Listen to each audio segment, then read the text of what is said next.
role of Lola Nita, who is Buboy's Lola, Nova Villa.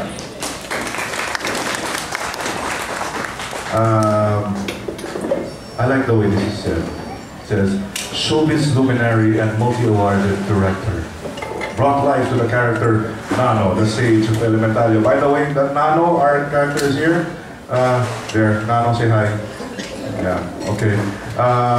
Actually, the voice behind Nano is sitting here right now, Peke Galiaga.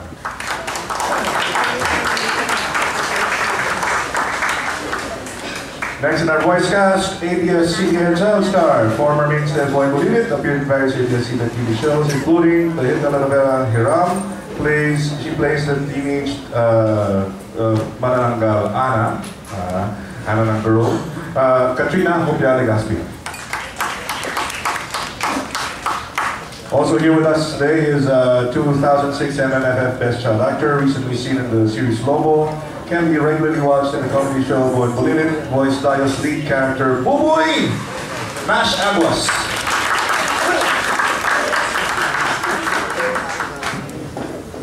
Yeah.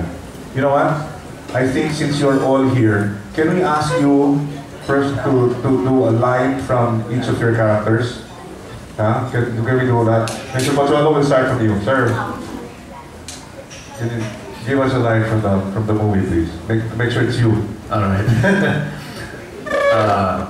Hanapin ninyo at huwag na huwag ninyong tatantanan! Yun po yan, sa trailer. Okay, tika na ba?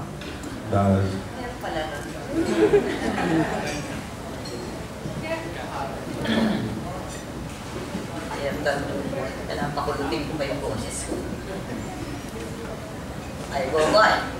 Asan bang lolo mo, ha? Ikaw bata, alis ka na kasi. Baka mamaya po ang mangyari sa'yo, ha? Ano ka, mahal na mahal ko talaga itong apo kong Galing, no? Direct Peke?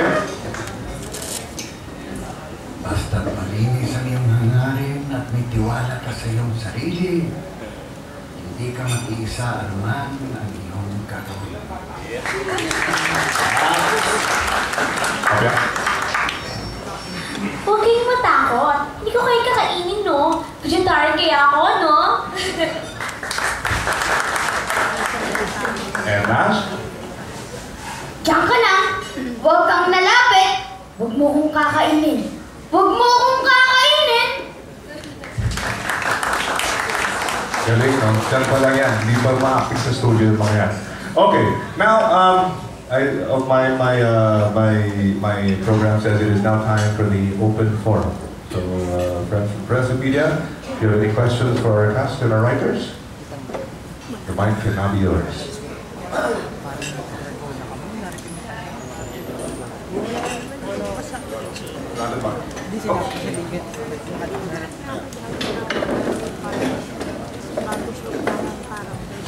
Hi, Tita Nova. I'm Aster. Hi, Aster. Anyway, I'd like to ask everyone, lahat ng nagbigay, nagpahiram ng inyong mga boses, is this your first time na boses nyo lang ang ginamit? Siyempre, walang visual sa inyo. Anong pakiramdam? Okay, Aster, kaya rin ako excited nung gawin ko itong movie na ito. It's because sabi ko, wow, naiiba. Parang sila Angelina Jolie, yung mga pelikulang cartoon, di ba? Yung mga animation sa abroad. Mga boses lang ng mga Hollywood stars. Wow, pati sa atin meron na.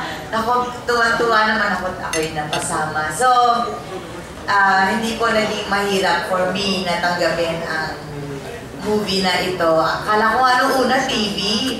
So, sabi ko, wow, meron na tayong Pilipino na cartoon, gano'n, sa TV. Yung pala, movie. Ngayon ko, parang lately ko na lang nalaman ng movie. So, I'm very happy.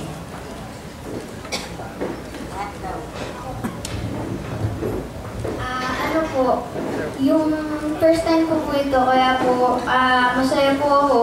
At saka po, kasi po, kaya ko gusto ng movie po ito. Kasi po, dati po napapanood ko lang yung mga Naruto. So, inisip ko po na, sino kaya Kaya ngayon po, gusto kong maranasan kung paano nila ginagawa sa movie po. Ayan. Ano din po, first time ko rin po mag-dub sa isang digital cartoon movie. At siyempre, tinanggap ko na siya dahil sabi nila history in the making daw dahil first digital daw siya. So, why not? So, ako naman yung character na Ana, Kikay. So, kaya ni Kerry naman. Kaya, in-accept ko na itong offer na to. Ang sinabi ni Nova, I agree with her 1,000,000%. Talagang excited ako talaga. Pero, unlike Nova and the two dito, nahihirapan ko talaga. Kasi hindi ko sanay.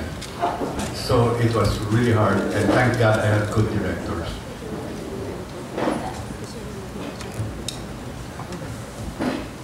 Actually, this is not my first time. I've been with voice talent for almost 13 years. I'm with ABS-CBN. I'm with Hero TV. I'm also a voice director, and I have done thousands of voiceover work for commercials. So, medyo sanay na rin po ako sa pag-voice. Pero nag-enjoy po ako dahil this is my first full-length animation na binoses. Ayun, salamat po. Nash, tsaka Katrina, first time nyo to, di ba? Nahirapan ba kayo? Tapos ilang take yung inaabot nyo pag nagdadawin kayo? Tapos kay Direk Peke, paano po yung mga bata katrabaho? Masaya siya kasi parang movie rin siya kasi kinukunan kami para kunan yung facial expressions. Tsaka pa lang po ito drawing. So, iba talaga yung proseso. Tapos parang movie rin po. Ilang takes ba tayo? Para pong normal lang po kasi po, yung character po ni Buboy, yun rin po yung character ko, yung makulit na matatutuwatin sa mga manananggal, ganun. Alam, pero konti lang naman po. Ako madaming text. Pero what was your original question as far as... we did not work together, sayang. Pero we were together when we were shooting promo. And I was so impressed with the two of them. I really want to work with them actually. Both as a director and as an actor. I'm really seriously impressed. Siguro, ko lang. Yung question kasi, hindi naman ito shooting na nagkaka-eksena kami. Dubbing lahat ito. So, may kanya-kanya kaming araw ng dubbing. Ayan.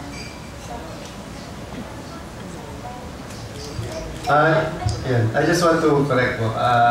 Dubbing po kasi is more on an animation na original from Japanese to Filipino. But this is more on pre-recording. It's more on voice recording. Kasi bago i-animate, kailangan po prosesan muna para yung animator. Doon nila susundan sa pagbuka ng bibig yung boses. So, para po hindi kayo malito kung ano yung dubbing tsaka recording. Yung dubbing po, yung napapanood natin na anime na dinadub sa Tagalog. Tapos, yung pong voice acting or pre-voice recording, yung po yung bago i-drawing, saka po, kayo po prosesan muna bago i-drawing. Okay. Can I add this?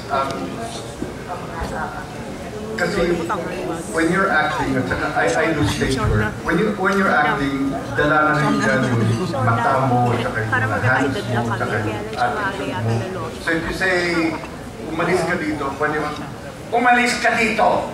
Gamitin mo yung mga kamay mo, etc. Pero when you're voice acting, ang mata mo, ang daliri mo, ang attitude mo, lahat nasa boses.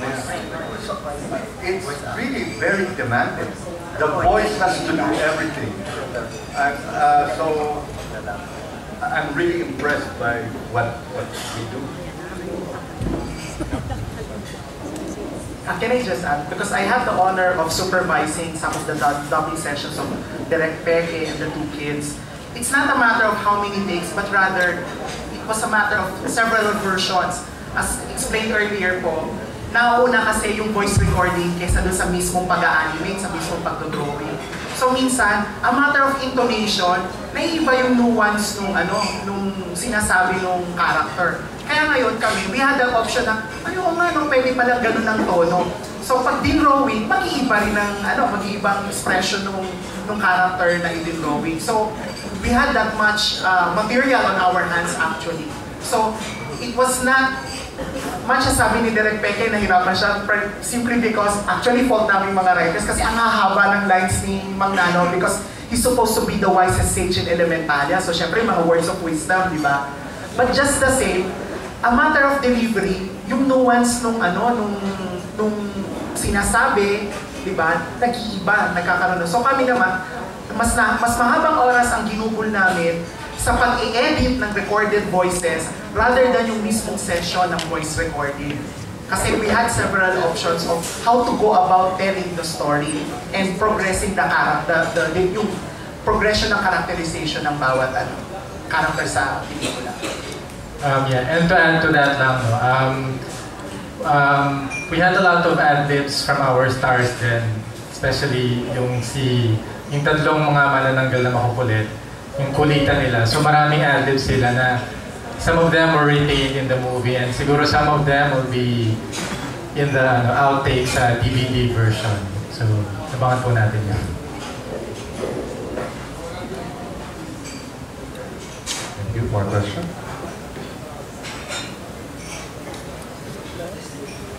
Excuse me.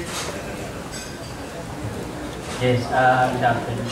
Ang tanong ko sa mga boys, yung mga nag-boses, paano kayo nakarelate dun sa character nyo? Meron bang ugali nyo sa totoong buhay na nakuha ng character nyo? Ano yun?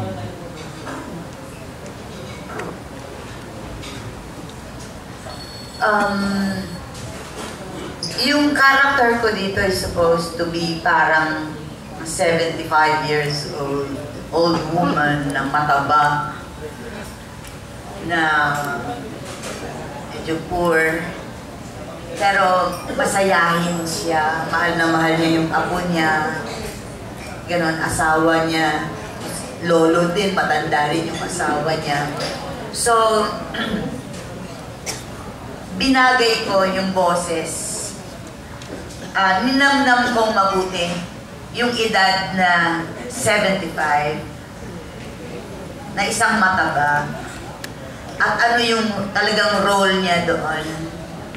And then, nung maramdaman ko na nandun na nakapasok na sa akin yung ganung character, ilalabas mo naman ngayon sa boses. Ipoportray mo ngayon sa pamamagitan ng boses. Merong pagkakahawig kay Tita Nova yung character because may pagkakomedyante yung matandang yon. So yung humor nandun, pero boses matanda. Ayan, si Ano po kasi, Kikay, girl na girl, kaya ako rin po siya. Diba? Tapos, ang kulang lang sa akin, wala lang akong pakpak, pero ako rin yun. Tsaka medyo chinita rin si Ana, kaya pwedeng-pwede. Yun, pag girl na siya, medyo sosyalin siya, vegetarian, pero hindi ako vegetarian na. Okay. Pero kumakain naman ng meat, hindi ako vegetarian. Vegetarian.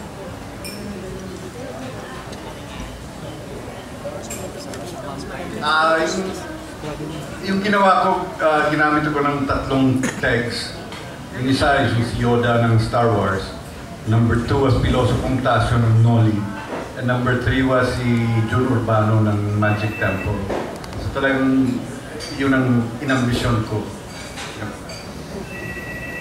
Yung character naman po ni Buboy, ano po siya eh. Parang po, yung matatakotin po, tsaka yung wala po siyang believe sa sarili niya, yung palagi po siyang nabubuli.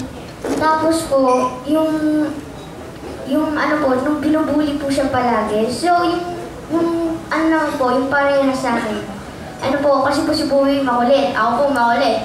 Matatakotin din po ako. Tapos medyo pero yung bilib po sa sarili, yun lang po yung hindi po match sa akin. Pero halos lahat po, halos hindi na nga po yung boses ko po, hindi ko na iniba dahil po yung boses ko po, yung natural ko po, yun lang po yung ginamit ko po dun kay Buboy dahil pares po kami ng mga gusto, ganun. Yan. Ako naman po, siguro ako lang po hindi nyo kilala dito. Kasi po behind the scene lagi po yung boses ko. Pero very familiar po yung mga voice na naririnig nyo siguro pag may mga commercials kayo narinig. Anyway, I did... Baka wala po kasi, bawal po ba siya? Pag-sponsor, okay lang. Yung ano po, binoses ko dito, si Toti, isang makulit na aswang. Isa siyang manananggal na magulo. So, ang fake po dito, actually, supposed to be dapat si Mike Enriquez po ang gagawa niyan. Hindi po yata pumayag yung kabilang stasyon. Pero, ginawa ko lang siyang fake. Pero hindi talaga siya kaboses na kaboses. So, yung delivery niya, yung "Tinamin kayo, tatantanan!" So, nakakatawa. Ang mahirap po kasi sa voice acting, yung how you will sustain the character. Because it's not you behind the mic. Always remember, once you're behind the mic, hindi na po kayo yun. So, nag-iiba na yung pagkatao mo. Lalo na yung ako po yung kontrabida din, si Halan. Ngayon, ang question, ano ba si Halan? Isang puno. Paano mo ngayon bubosesa ng puno? At kontrabida siya. So, nag-isip po ako ng karakter na galing sa lupa yung boses. Yung tawa pa lang po na nakakatakot na sampulan ko po kayo. Gusto niyo? Yan po. So, ang tayo! Parang gano'n po. So, I can imagine doing a voice of a puno. Pero yun po, naging okay naman po siya. Then, yung kulit po ni Poco, ang hirap na hirap akong saluhin. Kasi Poco ang puro adlib. Nauna po siya mag-recording sa akin eh. Diyos ko, sabi ko, talagang wala po siyang preno. Naku, Diyos ko.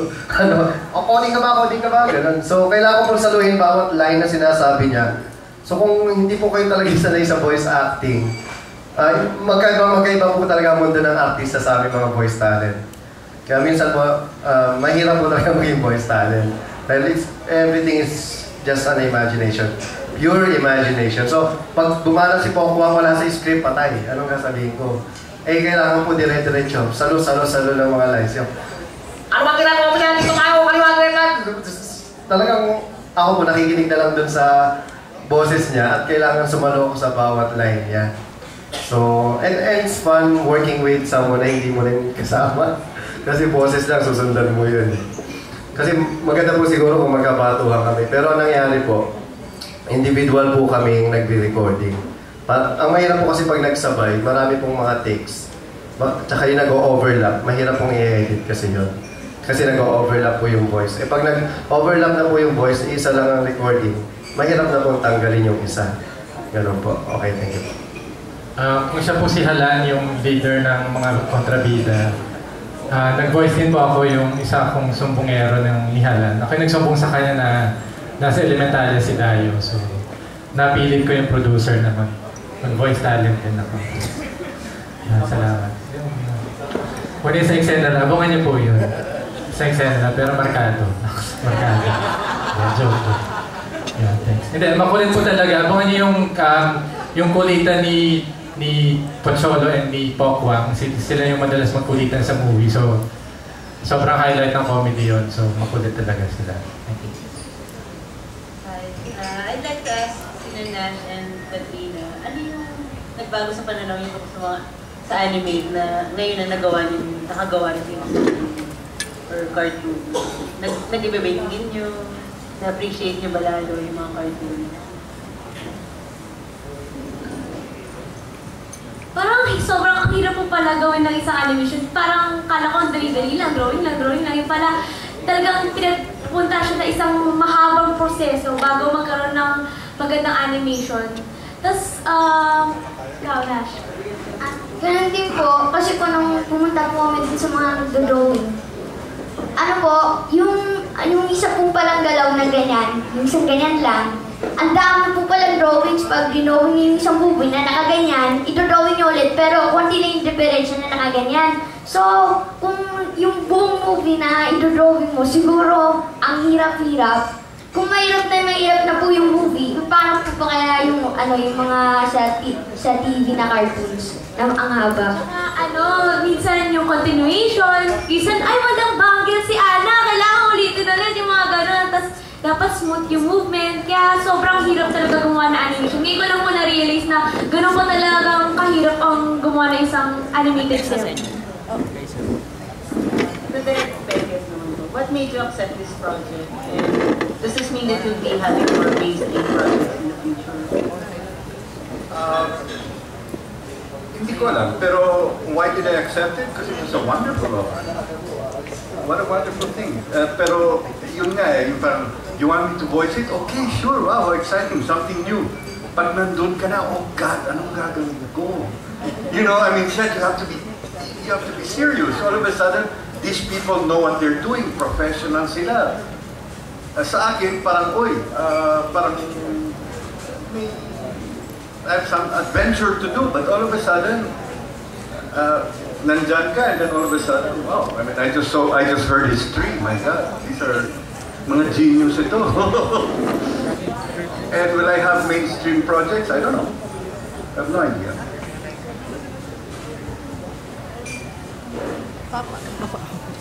At this point, we want to really reiterate one thing lang. No? Does film